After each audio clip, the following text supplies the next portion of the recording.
Well, we're at it again. This time, Alaska one more time. It's called Hyder. Not nearly as far as we've gone before into Alaska, but at least it'll give some of our riders a chance to say they made it to the state of Alaska. So I'm getting ready to jump on that bike, and we're going to head out of here in just a few minutes, meet up with my son, and finally the rest of the group, and then off to Alaska.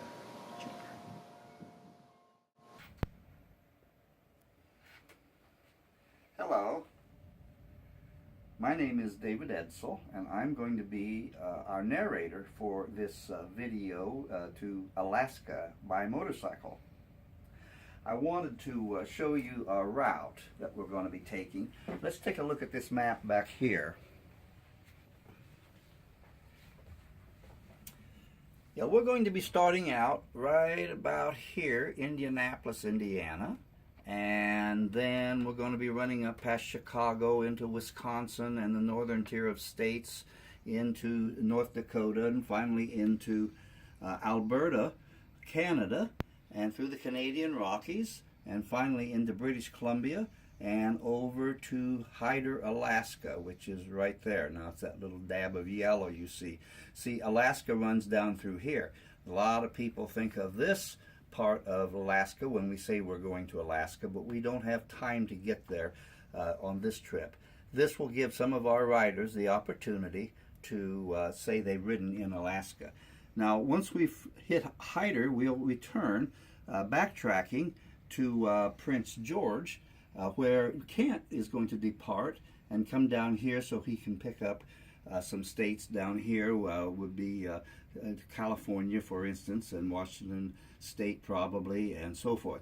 We're going to continue backtracking and come down into Montana, catch the Glacier National Park, and then we'll do a little nip of Yellowstone National Park, and then by that time Kent will have caught back up with us, and from there we'll do the Beartooth Pass. We'll go up and see Devil's Tower in Wyoming. We will move on down to South Dakota, where we can see, go to Sturgis, which is about 2 or 3 days ahead of the actual motorcycle event that happens there every year. And from there on back to Indianapolis. So we're looking at about 6,000 miles plus, I'm sure, and then we will be gone about 2 weeks. So let's get into the video. Okay, well, as you can see, I have hit the open road and met up with the motorcycle gang. Yeah, we've just passed the Illinois state line, heading northwest. Since we wanted to make a good start today, we will run as fast and as long as possible. Tonight we find ourselves in the state of Wisconsin. Our dinner is a modest one at an A&W root beer restaurant. The next morning we depart bright and early. Well, my early. Ron has probably been up for hours. We repack our bikes, wash our windshields, and prepare for a rainy day ride. And we are not disappointed. Hard rain indeed. We are well equipped with the proper gear to accommodate whatever elements we may run into. Our clothing is all electric in case we encounter cold weather, which I'm sure we will. Soon we run out from under the dark skies into the beautiful sunshine. Off with the rain gear, and onward and upward.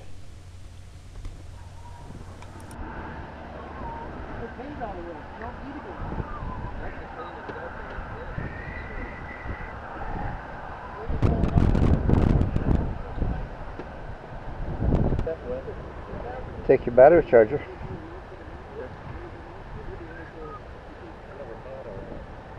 Yeah. Is that the classic or is that the light? Your yeah, I think it's mine. Something like that. I get wet.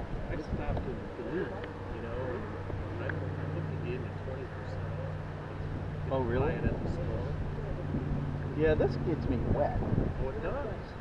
See, Yeah. I was telling Dave today. I was telling Dave because this got me completely dry. Yeah, I'm wet here, and I think it seeps the zippers. I'm gonna take it. Well, how long have you? Oh, this is the old style. This is the old style. See, I got an old style that isn't waterproof either. And I'm gonna send this in, and they can replace the zippers. See, these are the waterproof zipper right there. Yeah. Ah, did I mention that you need to be able to repair minor problems along the road? That is why I brought my mechanic, Steve, along.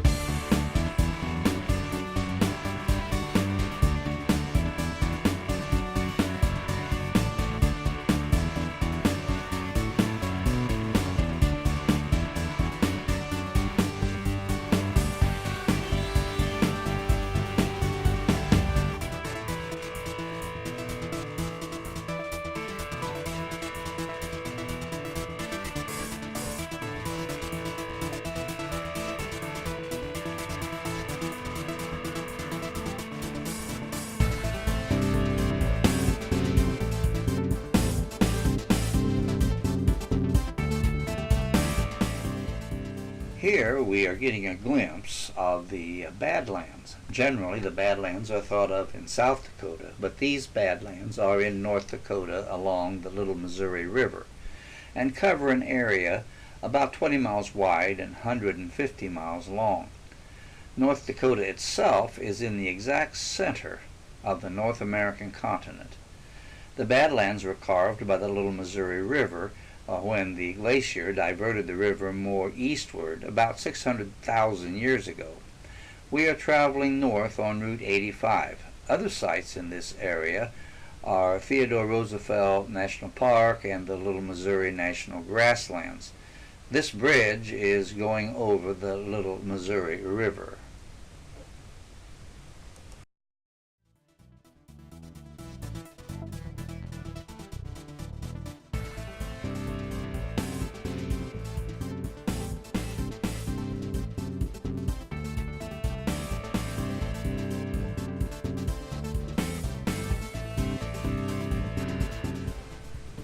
The trains out here are really long.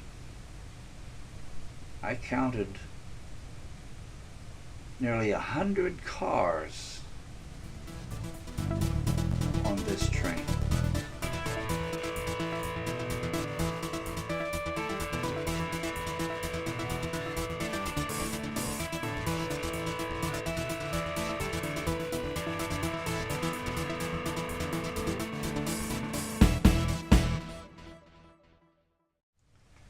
Well, we've slipped the surly bonds of North Dakota and crossed more than half of Montana. We spent Sunday night in Havre, Montana. Having traveled west on Route 2 until we reached Havre, we turned north on Route 232 and followed it all the way to the Canadian border. Here we're passing the American Customs Station. No need to stop because the USA does not care if you leave the country.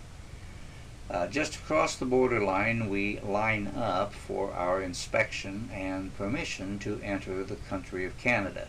They do care. We cannot take pictures or videos when we finally reach the station up ahead. However, once in Canada, we'll be in the province of Alberta and the highway becomes Route 41. We'll follow Route 41 up to Medicine Hat and then pick up the Trans-Canadian Highway toward Calgary. This highway runs from the Atlantic coast to the Pacific coast, about 5,000 miles, making it one of the longest routes of its type in the world. Although the highway wasn't completed until 1971, Steve and I traveled it through the province of Ontario in 1963. Steve was 8 months old. The province of Alberta is somewhat semi-arid in this southeast portion, not so for the rest of the province. On the other side of Calgary, we will follow Route 93 through the Canadian Rockies.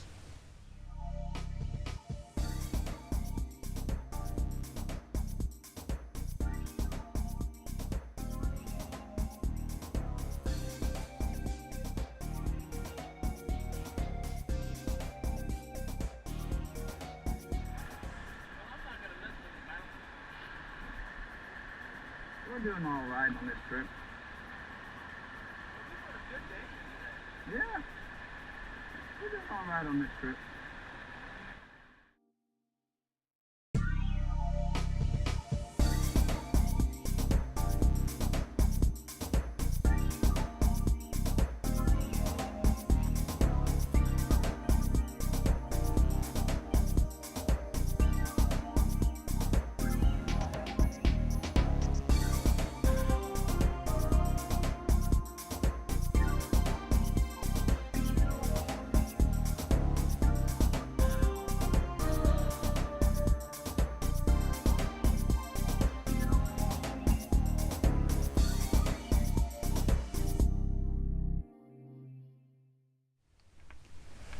We are just entering the Canadian Rocky Mountains. Some of the mountain peaks reach almost as high as 13,000 feet. Mount Robson is 12,972 feet. The Canadian Rockies are made of mostly limestone and shale, which differs from the American Rockies, which is made up of mostly gneiss and granite. The Canadian version of the Rockies are more jagged because, well, they were more heavily glaciated. There are 5 national parks in the Canadian Rockies: Banff, Jasper, Kootenay, Yoho, and finally Waterton, which is not adjacent to the others. All 5 of these parks were declared a single UNESCO World Heritage Site in 1984. There are numerous provincial parks also located in the Canadian Rockies.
We are approaching the Stanley Glacier, the first one we've seen on this trip so far. The glacier is in British Columbia province, but can be seen from Alberta, Route 93, near the Kootenay National Park. This is about 100 miles or so northwest of Calgary, very close to the British Columbia borderline and the Continental Divide. The North American Continental Divide, of course, is where groundwater flows in two directions. On the western side of the divide, the groundwater flows toward the Pacific Ocean. On the eastern side, the groundwater flows toward the Atlantic Ocean and the Gulf of Mexico. This marks the beginning of our run along the Canadian Rockies. We spent the night in Banff, Alberta, which is a resort town and one of Canada's most popular tourist destinations. Banff is known for its hot springs. In 1883, 3 railway workers stumbled upon a series of hot springs. Canada began to promote the area as an international resort spa as a way to support the new railroad in 1887. This was the beginning of Canada's national park system. Winter temperatures here run between 8 and 31 degrees, and the summer temps average about 70 degrees. Snowfall has been recorded every month of the year. Often when we pull off the road with our bikes, we become part of the tourist attraction. Steve, here with his Adventure Triumph bike, collects most attention from the younger people. The older crowd are often more fascinated with my gold-wing trike. I'm not sure, but these people may have taken more pictures of our bikes than the scenic view they stopped for in the first place.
We are approaching a scenic pull-off in the Jasper National Park, still in Alberta province. Jasper Park is the largest national park in the Canadian Rockies. It includes glaciers of the Columbia ice fields, along with hot springs, waterfalls, lakes, and of course mountains. Jasper was named after Jasper Hawes, a trading post operator. The park was established in 1907 and became a national park in 1930. Jasper National Park was featured in a 2010 animated film named Alpha and Omega.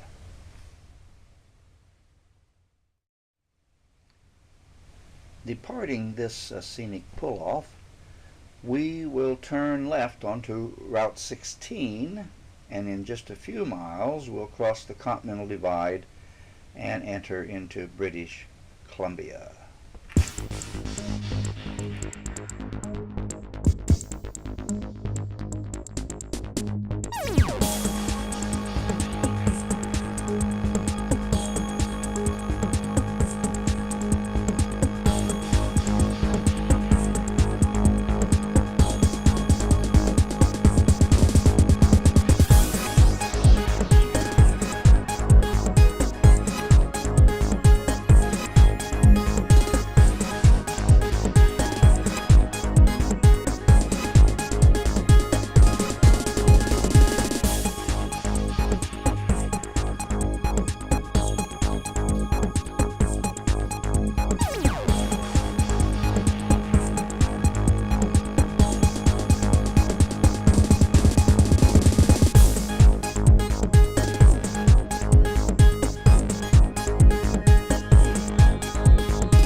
shouldn't take long, considering we just crossed the entire province of British Columbia.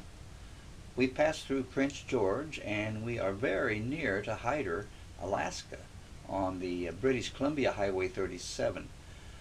We're having our first look at the Bear Glacier just outside of Stewart, British Columbia. This glacier is 13 miles long and is not a tidewater glacier because, well, it does not terminate into the ocean. Several hundred years ago, this glacier laid down a large enough terminal moraine that it cut off its own travel to the ocean. It does terminate into this freshwater lake, which is about 300 to 500 feet deep, with icebergs can be seen floating. Bear Glacier is actually made up of two flows of ice that come together. Terminal moraines are built at the face of every glacier where the ice is melting. The ice has picked up lots of rock and debris as it has worked its way downhill. At the face of the glacier ice is melting and the rock is being deposited into the moraine. If a glacier stays relatively stable, advances a little in the winter, and retreats the same amount in the summer, a larger than usual terminal moraine is built, and this must have been what happened at Bear Glacier. We're bearing down on Stewart. Stewart is located on the Alaska-British Columbia border, about 2 miles from Hyder, Alaska, and is accessible via a 38-mile spur road, 37A. Stewart has a population of about 699 souls. Today, the economy is driven by forestry, mining, and tourism. Movies filmed here include Bear Island in 1978, John Carpenter's The Thing in 1981, The Iceman in 1982, and Leaving Normal in 1991. As we near this most western portion of British Columbia and Alaska, we enter the strong maritime influence, hence the rain and drizzle. Upon a previous trip in this area, I was once told by a local that if the sun shined for more than 10 minutes in a day, it was considered a sunny day. The average yearly temperature here is about 43 degrees, not as cold as you might think due to the maritime influence. We are approaching Hyder, Alaska. The white building on the left is the Canadian Customs. There is no U.S. Customs to enter the United States here. Guess America doesn't care. However, there is no place to go after you get here anyway. Canada, on the other hand, does care, so when we depart Hyder, we will have to clear back into Canada. The 2000 census claims 97 people living here. The racial makeup is 93 white people, 1 Hispanic or Latino. I guess we don't know about the other 3 people. There are a few local roads, but no roads connect Hyder with the rest of Alaska. The ferry used to come here from Ketchikan, but stopped running in the 1990s. Now a float plane brings the U.S. mail twice a week. Alaska State Troopers patrol the town, but are not located in town. There is a small volunteer EMS team in Hyder, but there are no fire services in town. During an Independence Day fireworks display, the organizers accidentally burned down their fire hall with the fire engine inside. When required, fire services are provided from across the border by nearby Stewart. Ambulance service is also provided from the Canadian town of Stewart. A local made the statement that we are 2 countries, but 1 community. Hyder's boom years were the 1920s, when the Riverside mine on the U.S. side extracted gold, silver, copper, lead, zinc, and tungsten. The mine operated from 1924 to 1950. In 1928, the abandoned part of Hyder, which was built on pilings, was destroyed by fire. By 1956, all significant mining has ceased. Hyder was also the location of the annual Hyder Sikh gathering of long-distance motorcyclists who traveled from all over North America each Memorial Day weekend. Hyder became popular with long-distance motorcycle riders in 1998 when author Ron Ayers set a record of riding to all 48 states in 6 days. Ayers went on to add to the 48-state record by continuing on to Hyder, Alaska, to establish a new 49-state record of 7 days, 0 hours, and 20 minutes. Ayers named the new long-distance ride the 48 Plus. The 49-state ride has become popular with members of the long-distance motorcycle riding group named the Iron Butt Association. Well, it appears we have arrived at the lodge where we will spend our 6th night out and only night in Alaska. Having checked into the lodge, we still have most of the afternoon available. Our plan is to ride up a mountain to the top where we can get up close and personal with the Salmon Glacier. Afterwards, we plan to have dinner someplace and then proceed to get Hyderized. Yes, I said Hyderized. It is the must-do thing when you go to Hyder, Alaska. The place is a rather unassuming bar called the Glacier Inn. The ritual to get Hyderized is to down a shot of 150 proof alcohol. Some call it Everclear. The rules, yes, there are rules. No smelling, no tasting, must go down in one gulp. Failure or upchucking will result in you having to buy lunch for everyone at your table. Plus, you don't get your certificate of Hyderization. Afterwards, they will shake out the remaining droplets of Everclear onto the bar top and light it with a match. Here, up this mountain, I find myself beating up my poor motorcycle on a rutty road with potholes, rocks, corduroy bumps. Not to mention the cloud layer that we are in that is keeping us from seeing anything but the road in front. This portion of the ride was a bad idea, from my perspective.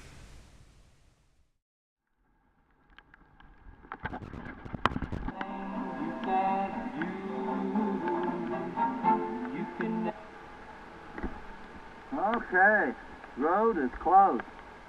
Why would you want to go on it anyway? We ain't gonna see anything in this cloud. Huh? You wouldn't be able to tell a cloud from the glacier. You'd step off into a cliff.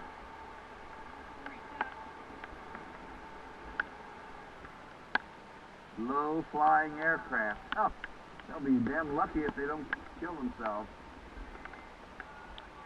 Wow. Where's the guy selling the postcards at? Yeah.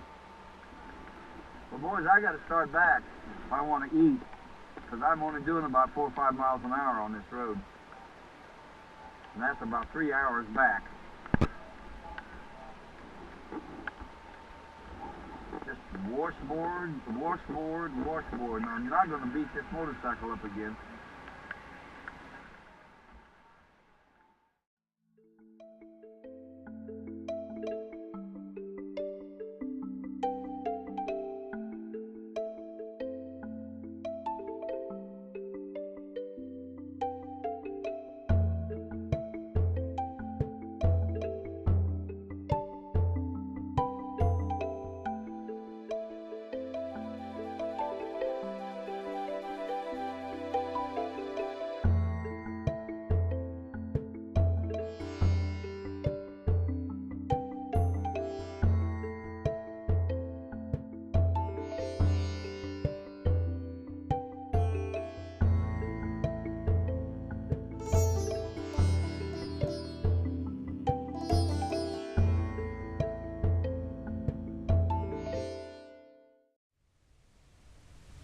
By the time we returned to Hyder, We found no nice restaurants, so it was off back through Canadian Customs to Stewart for dinner. After dinner, we traveled back to the USA and Hyder to get Hyderized.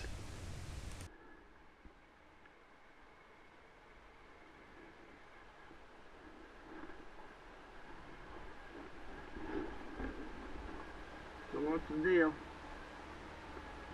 It's closed. Closed? Yeah, Oh boy. I can't believe it. 10 o'clock.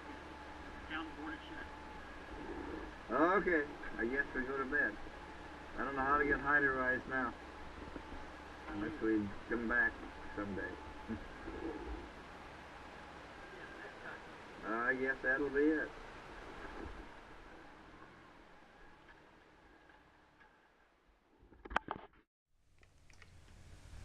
Well, it's the next morning, and we are departing Hyder for our return trip home. We were disappointed that we were not able to get Hyderized last night, but hey, it's a beautiful sunshiny day somewhere. We make one last stop at the Boundary Gift Shop. Back in the 1950s, the gift shop also served as the U.S. Customs Inspection Station. Now, of course, you do not need to report entering the U.S. at this crossing. It is the only land crossing where a person can legally enter the U.S. without reporting.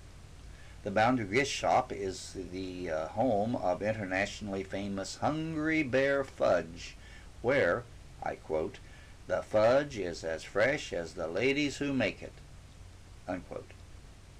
We met the owner, Carolyn Stewart. Many of the items for sale here are handmade by her. We depart the gift shop and run back through Canadian Customs and on to Stewart for breakfast.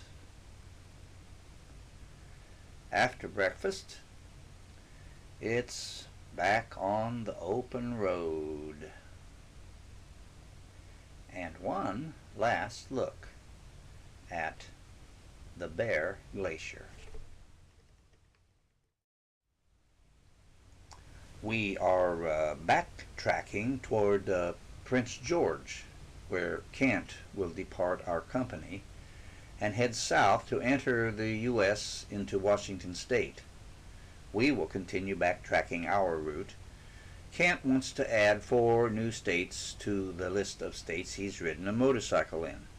Besides Washington State, he will ride through Oregon, California, and Idaho before catching back up with us in Montana. Let's take a look at some of his ride. Okay, gas pump in Canada. Put your chip card in. If you want them to reserve $200 every time you get gas, say yes, but we're going to change it to, I don't know, $20 on my credit card, max. And okay to confirm. Down here is OK button. Another OK button.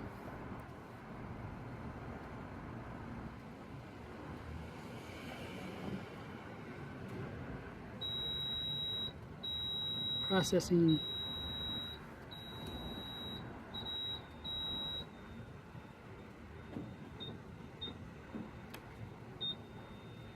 Remove the card.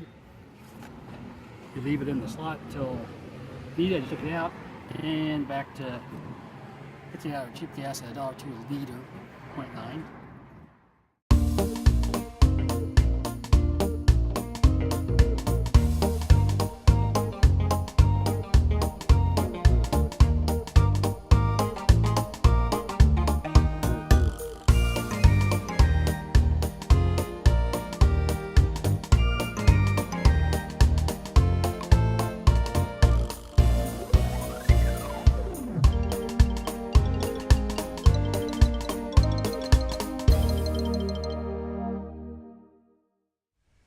Meanwhile, back to our ride, we spot a river with strange colored water. I think it's the glaciers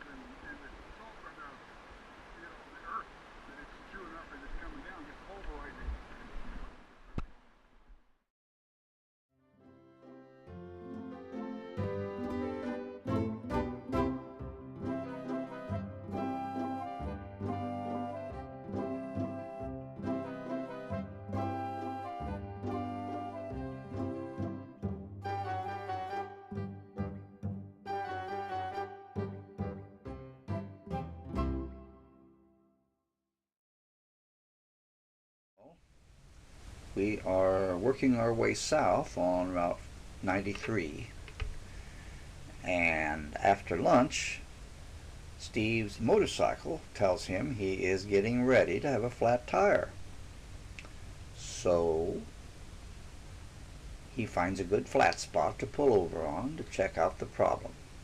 Sure enough, the rear tire was losing pressure due to a puncture. Of course, Steve is prepared for about everything, except, well, maybe an attack by bears. So out comes the repair kit. Simple, right? Well, his tire plugging kit didn't work as advertised. Thank goodness for Ron, who had one that worked. Soon we were on our way to spend our last night in Canada.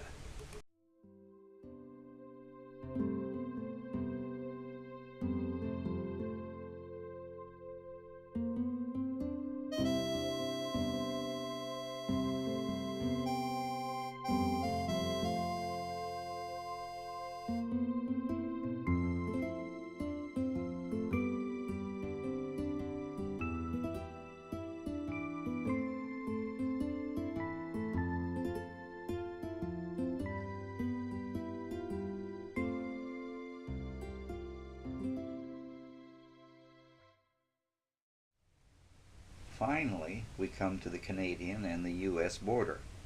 I get the green light to go up and report. Of course, they won't let me videotape the inspection. We spend our 9th night out near Kalispell, Montana. The next morning, we set out to see Glacier National Park. Somehow, we find ourselves on another gravel road that threatens to beat up my motorcycle even more than the one in Alaska a few days ago. I can't believe this is the best way to get into this park, but Steve and Ron have run on ahead, so I must keep trucking.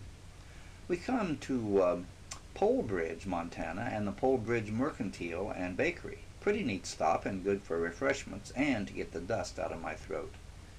From here, we find that the rest of the road is closed due to washouts. Oh no, we have to backtrack on that lousy gravel road to find a better entrance into the park. Glacier National Park is actually more closely related to the Canadian Rockies than the U.S. Rockies. Just across the U.S.-Canadian border is Canada's Waterton Lakes National Park. The two parks are known as the Waterton Glacier International Peace Park, designated as such in 1932. The U.S. park encompasses over 1 million acres, originally inhabited by Indians, the Blackfoots, the Flatheads. In the mid-1800s, there were an estimated 150 glaciers here. Now, only 25 remain. Wow. Must have had global warming way back then, too. Probably due to all of the horse dung pollution from pulling all those buggies around. Some say that all the glaciers will be gone by 2030.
We've run down through Montana and into Wyoming and the Yellowstone National Park.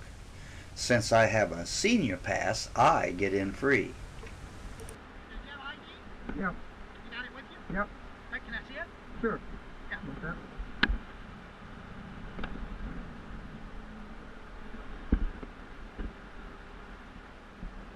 I pull out? Okay. When he pulls up, you can come right to me.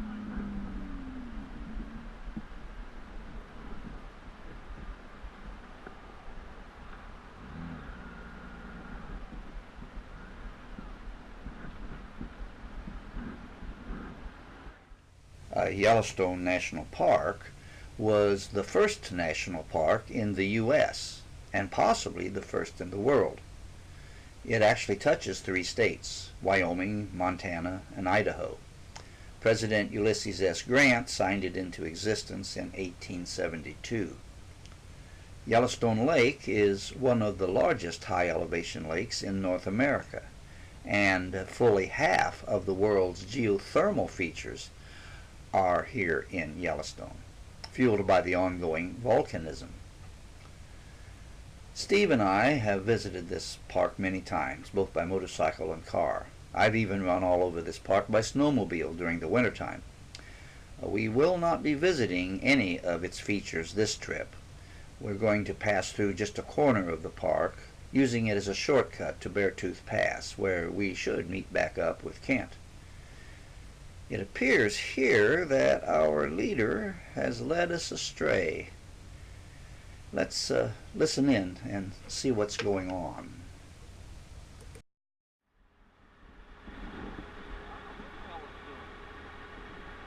What?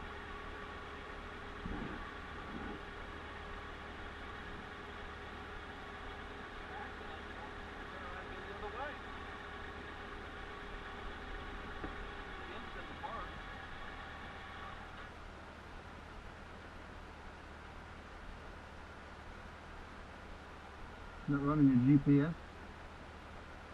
You're not running your GPS? Oh. I don't have mine set.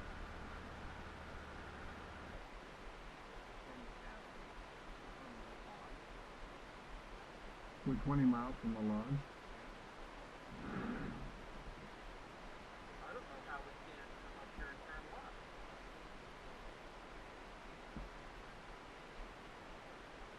Roosevelt Lodge cabin. This is 14.4 miles from here.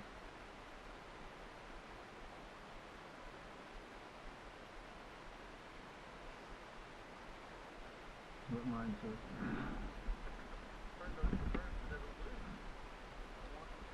Actually, it says it's 19. It's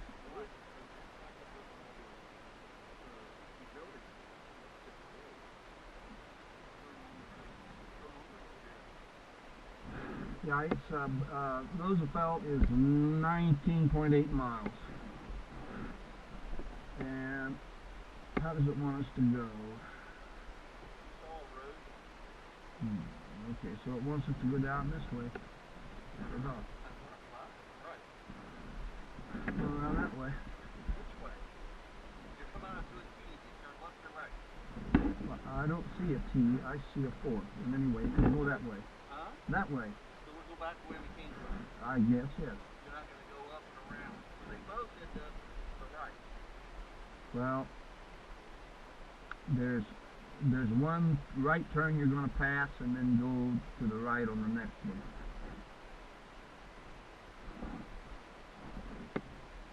You don't have this on your GPS? Yeah. You want them to turn around and go back the way we came. That's what this is wants us to do too. It's 19 miles.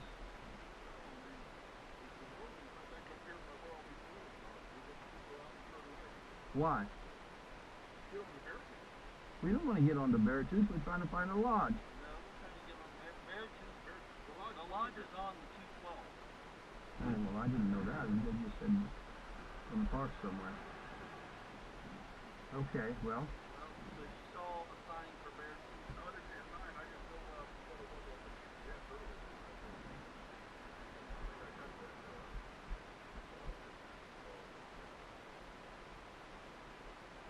So your GPS brought you up here and then turned you around? Yep. Back up there, turned around, come back up this way.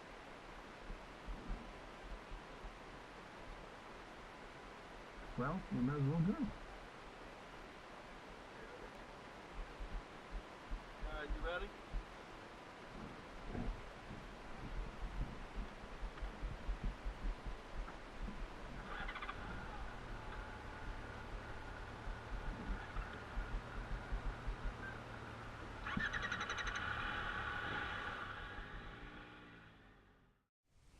Well, for some reason, Steve's GPS brought him up here and then told him to turn around and go back the way he came. We've probably gone 20 miles out of our way. We want to get to the Roosevelt Lodge, have some lunch, and wait for Kent to join us after his departure from us in Prince George, British Columbia. Roosevelt Lodge is in the Tower Falls area of Yellowstone. It was built in 1920. Kent finally arrives, and we are off to Beartooth Pass.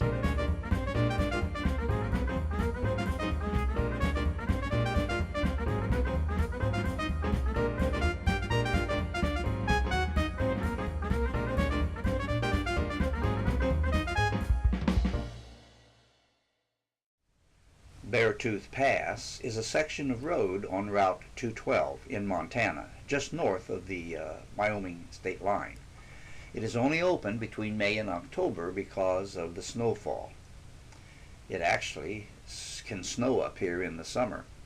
It has been called the most beautiful drive in America. At the summit there's a rather large plateau, and a sign marks the elevation at 10,947 feet. My GPS says 10,964 feet at a cool 63 degrees and windy.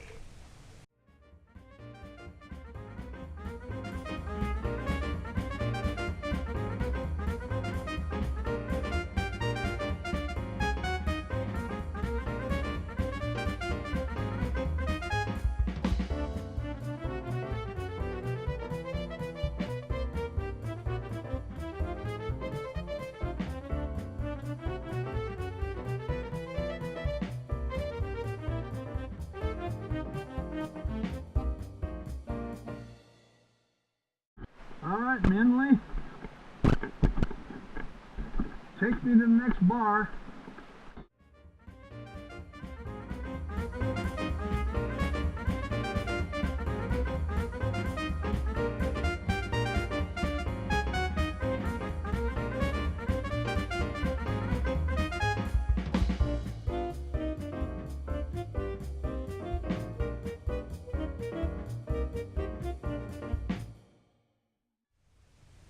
We've passed through Billings, Montana, and have crossed into Wyoming on our way to grab a glimpse of the famous Devil's Tower, just coming into view at the end of the road.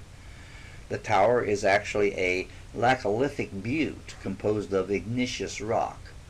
It towers 867 feet from its base.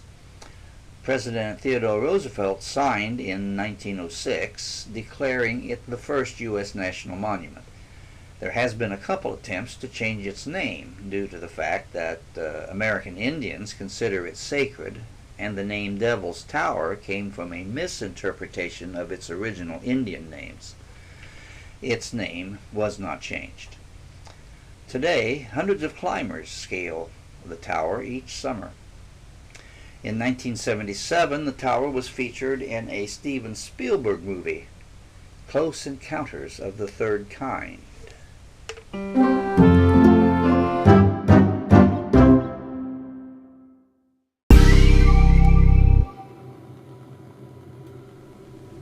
Hold it! What did I hear? What is that? Listen. Oh my God! Look! What is it? What's happening? Hide. Hide somewhere. But I want to see.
Come on, guys. Let's get the heck out of here.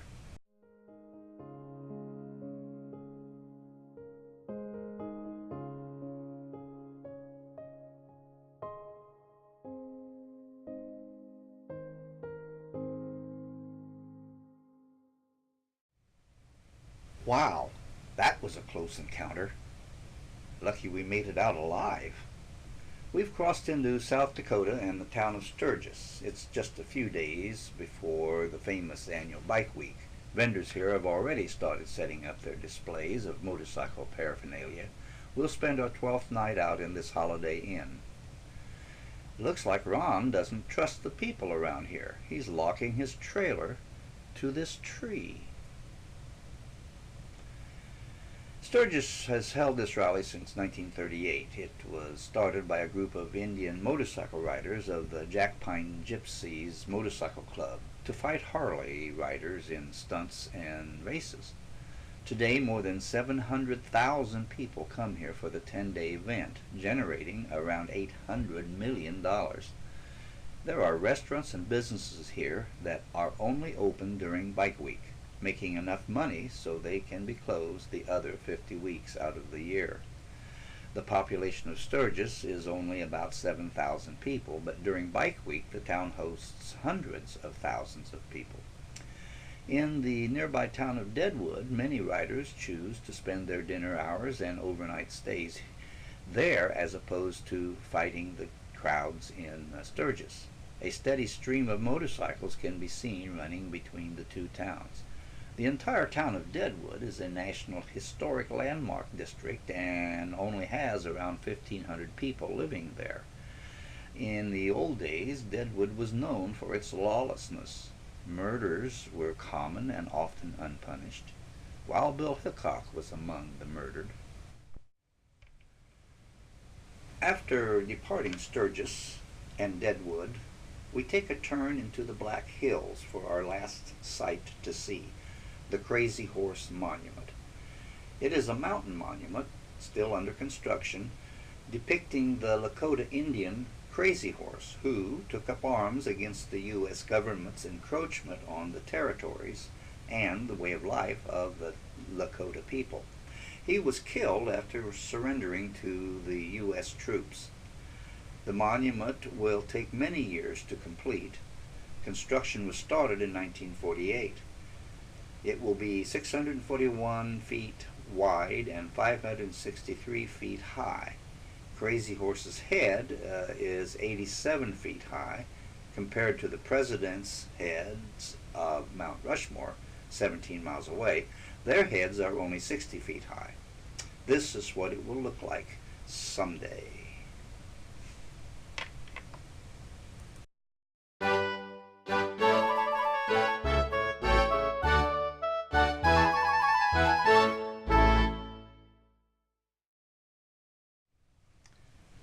Well, that's about it.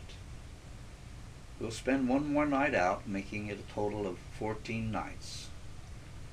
This is our farewell party, and we party hardy, or at least I did.